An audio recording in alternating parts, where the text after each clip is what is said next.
Hi hello friends అందరికీ మనకి RRB group D ఎవరైతే ప్రిపేర్ అవుతున్నారో వారందరికీ కూడా చాలా ఇంపార్టెంట్ అనమాట. ఇది బేసిక్ చాప్టర్. ఇది వచ్చేసి మనకి సంజ్ఞామానం. ఒకసారి ఈ చాప్టర్ గురించి మనం మాట్లాడుకోబోయే ముందు మ్యాటర్ ఏంటంటే, ఎవరైతే మన ఛానల్ని ఫస్ట్ టైం చూస్తున్నారో వారందరూ కూడా మన ఛానల్ని లైక్ చేసి సబ్స్క్రైబ్ చేయండి ఫ్రెండ్స్. ఎందుకంటే మీలో నేను కూడా ఒకరిని. అయితే ఈ గ్రూప్ డి ప్రిపరేషన్లో నేను కూడా మీతో పాటు ఒకరిని కాబట్టి ఏమైనా డౌట్స్ ఉంటే మనం క్లారిఫై చేసుకోవచ్చు అనమాట ఈజీగా. ఈ ఛానల్లో మనకి ప్రతిదీ కూడా మనం కామెంట్ బాక్స్లో కామెంట్ చేసినట్టయితే మనం కామెంట్ బాక్స్లో రిప్లై ఇచ్చుకోవచ్చు. మన వీడియోస్ అనేది దయచేసి లైక్ చేసి మీ ఫ్రెండ్స్ అండ్ ఫ్యామిలీ మెంబర్స్ అందరికీ షేర్ చేయండి. ఇందులో వచ్చేసి ముఖ్యంగా సంఖ్యా విధానం ఏంటంటే, మనకి స్టార్టింగ్లో సంఖ్యా విధానంలోనే ఎలా ఉండేవి ఆంగ్ల విధానం, విలువలు, హిందూ అరబిక్ విధానం ఇలా ఉంటుంది. ఆంగ్ల విధానంలో వచ్చేసి మనకి మిలియన్స్, 10 మిలియన్స్ ఇలా మాట్లాడుతూ ఉంటాం కదా, అది ఆంగ్ల విధానం. ఒకట్లు, పదులు, వందలు, వేలు, 10,000, 100,000, మిలియను, 10 మిలియను, 100 మిలియన్ బేసిక్ అనమాట. ఇవి చాలామంది తెలీదు. అయితే ఎగ్జాంపుల్ 100 మిలియన్లు అంటే 10 మిలియన్లు అంటే ఎగ్జాంపుల్గా మనకి 10 లక్షలు అనమాట. ఒక మిలియన్ అంటే 10 లక్షలు.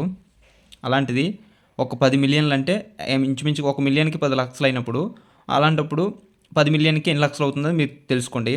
అలానే 100 మిలియన్కి ఇది అనమాట ఈ విలువ, అది 10 కోట్లు అవుతుంది. 10 మిలియన్లకి 1 కోటి, 1 కోటి అయితే ఒక 10 మిలియన్లు అవుతుంది. అదే మనకి హిందూ అరబిక్ విధానంలోని ఈ విధంగా అనమాట. 1 మిలియన్కి 10 లక్షలు, అదే 100,000కి అయితే 1 లక్ష అనమాట. 10,000కి అయితే 10,000, 1000కి 1,000కి 1,000. ఇలా మనకి ఖచ్చితంగా మనకి తెలుగు హిందూ అరబిక్ విధానంలోని ఈ విధంగా ఉంటుంది ఫ్రెండ్స్. చూసారు కదా. నెక్స్ట్ ఇది ఓన్లీ జస్ట్ బేసిక్ అనమాట, మనకి స్టార్టింగ్లో తెలుసుకుని ఉంటాం కదా. నెక్స్ట్ ఇవన్నీ చూడండి, ఇది యొక్క సంఖ్యామానాలు దశాంశమానం, అలాగే ద్విసంఖ్యామానం. ఇలా దశాంశమానం, సంఖ్యామానం, ద్విసంఖ్యామానం ఇలా ఉంటాయి కదా. అవి ఒకసారి చూసినట్టయితే ఇందులో దశాంశమానం అనేసరికి పాయింట్ అవతల ఉన్న వాటిని మనం 0, 1, 2, 3లను వాడి సంఖ్యలను రాసే విధానాన్ని దశాంశమానం అంటారు. ఇది 10 ఆధార సంఖ్య. లేదా ద్విసంఖ్యామానం అంటే 0.0,1 అనే అంకెలను మాత్రమే ఉపయోగిస్తాము. ఈ రెండింటిని మాత్రమే యూజ్ చేస్తాము. ఇందులో 2 ఆధారంగా సంఖ్యలను యూజ్ చేస్తాము. ఇందులో 10 అంటే ఏంటంటే దశాంశమానం అంటారు.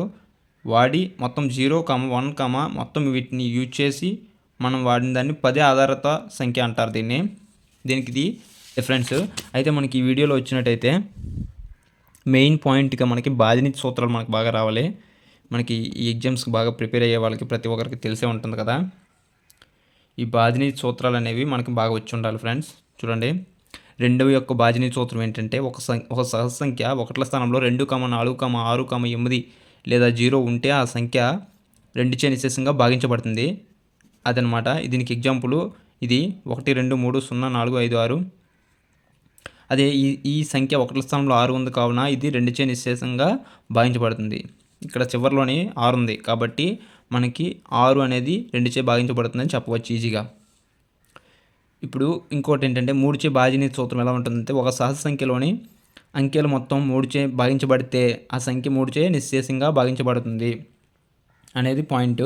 అయితే 12,000, 1,20,360ను ఈ విధంగా రాసుకుంటే ఈ సంఖ్య మొత్తం అంకెలు మొత్తం కూడా 12చో మొత్తం కంప్లీట్గా భాగించబడితే అది 12 అనేది 3చే నిశ్శేషంగా భాగించబడుతుంది కావున 3చే ఈ సంఖ్య అనేది భాగించబడుతుంది. దాని యొక్క బాధినీతి సూత్రం అనమాట. అలాగే 4చే బాధినీతి సూత్రం ఏంటంటే, ఒక సహజ సంఖ్యలోని చివరి 2 స్థానాలు అంకెలు ఏర్పడిన సంఖ్య 4చే నిశ్శేషంగా భాగించబడితే ఆ సంఖ్య 4చే నిశ్శేషంగా భాగించబడుతుంది. ఇవి ఈ 2 సంఖ్యలు చివరి 4 ఉంది కాబట్టి 0 ఉంది. ఈ 2 ఉన్నట్టయితే ఆ సంఖ్య 4చే నిశ్శేషంగా భాగించబడుతుంది. నెక్స్ట్ మనకి పూర్ణాంకాలని డబ్ల్యూతో సూచిస్తాం. అయితే పూర్ణాంకాలు అంటే ఏంటంటే, మనకి ఎగ్జాంపుల్గా 0 నుండి స్టార్ట్ అయ్యి ఎండ్ వరకు 0 అలాగే ధన సంఖ్యలను కలిపి మనం పూర్ణాంకాలుగా పిలుస్తాము. ఇందులో కొన్ని ధర్మాలు ఉన్నాయి ఫ్రెండ్స్. అవి వచ్చేసి సంవృత ధర్మం, స్థిత్యంతర ధర్మం, సహచార ధర్మం, తత్సమం ధర్మం. అలానే గుణకార ధర్మాలు వచ్చేసి సంవృత ధర్మం, స్థిత్యంతర ధర్మం, సహచార ధర్మం. ఇవి కొన్ని పాయింట్స్ అనమాట. నెక్స్ట్ పూర్ణ సంఖ్యలనేమో ధన సంఖ్యలు, రుణ సంఖ్యలు, అలానే 0ను కలిపి పూర్ణ సంఖ్యలు అంటారు. దీన్ని జడ్తో సూచిస్తాం. వరుసగా వీటిని ధనపూర్ణ సంఖ్యల యొక్క మొత్తం ఎల్లప్పుడూ ధనపూర్ణ సంఖ్య అవుతుంది. 2 రుణపూర్ణ సంఖ్యల మొత్తం ఎల్లప్పుడూ రుణ సంఖ్య అవుతుంది అనమాట. దీనిలో కూడా కొన్ని ధర్మాలు ఉన్నాయి. అవి సమృద్ధ ధర్మం, స్థిత్యంతర ధర్మం, అలానే సహచార ధర్మం, తత్సమ ధర్మం, విలోమ ధర్మం. ఇవన్నీ ఒకసారి మనం బాగా అబ్జర్వ్ చేయాల్సినవి. అయితే నెక్స్ట్ ఇంకోటి ఏంటంటే అకర్ణీయ సంఖ్యలు చాలా ఇంపార్టెంట్ అనమాట. సంఖ్యామానంలోని చాలా ఇంపార్టెంట్. ఏ కమ బి పూర్ణ సంఖ్యలే బి నాట్ ఈక్వల్ 0 అయితే ఏ బై బి రూపంలో ఉన్న సంఖ్యను అకర్ణీయ సంఖ్య అంటారు. ఇవి చాలా చిన్నప్పుడు క్లాసులోంచి మనం చూస్తున్నాం. అయితే అకర్ణీయ సంఖ్యల సమూహాన్ని క్యూ చేత సూచిస్తాం. దేని చేత అంటే క్యూతో సూచిస్తాం. అకర్ణీయ సంఖ్యలను పోల్చడం. అకర్ణీయ సంఖ్యలను 2 విధాలుగా పోల్చవచ్చు. ఒకటి సంఖ్య రేఖను ఉపయోగించి, అలానే అంకగణిత పద్ధతిని ఉపయోగించి.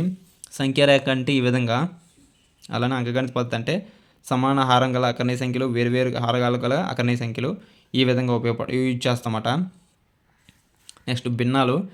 భిన్నాలు వచ్చేసి మనకి దశాంశ భిన్నం, అపక్రమ భిన్నం తెలుసు కదా. క్రమభిన్నం అంటే లవం కన్నా హారం పెద్దదిగా గల భిన్నాన్ని క్రమభిన్నం అంటారు. లవం బై హారం అంటాం కదా, ఇది పైది లవం వస్తుంది, ఇది కింద హారం వస్తుంది. లవం కన్నా హారం కింద పెద్దగా ఉంటే దాన్ని క్రమభిన్నం అంటారు. చాలా ఇంపార్టెంట్ ఇవి. అపక్రమ భిన్నం అంటే లవం హారం కంటే పెద్దగా ఉంటే దాన్ని అపక్రమ భిన్నం అంటారు. ఈ హారం లవం ఉంది కదా, ఈ కింద ఉన్న హారం కంటే ఇది పెద్దగా ఉంటుంది కాబట్టి దీన్ని అపక్రమ భిన్నం అంటారు. మిశ్రమ భిన్నం అంటే ఒక పూర్ణ సంఖ్య మరియు ఒక క్రమభిన్నం గల సంఖ్యను మిశ్రమ భిన్నం అంటారు. ఇక్కడ ఎగ్జాంపుల్ మిశ్రమ భిన్నం అనేది ఈ విధంగా ఉండాలన్నమాట. ఒక పూర్ణ సంఖ్య మరియు ఒక క్రమభిన్నం. ఒక పూర్ణ సంఖ్య ఏదో ఒక పూర్ణ సంఖ్య ఉండి ఈ పక్కన ఒక క్రమభిన్నం అయి ఉంటే మాత్రం 2 1/2 అలా 3 1/5 ఇలా ఉన్నట్టయితే వాటిని మిశ్రమ భిన్నాలు అంటారు. సజాతి భిన్నం అంటే ఏంటంటే హారాలు ఒకే సంఖ్య గల భిన్నాలను సజాతి భిన్నాలు అంటారు. ఈ హారాలన్నీ సమానంగా ఉంటే, లవాలు వేరుగా ఉన్న హారాలన్నీ సమానంగా ఉంటే దీన్ని సజాతి భిన్నాలు అంటారు. విజాతి భిన్నాలు అంటే ఏంటంటే హారాలు వేరువేరుగా సంఖ్యలను మనం విజాతి భిన్నాలు అంటారు.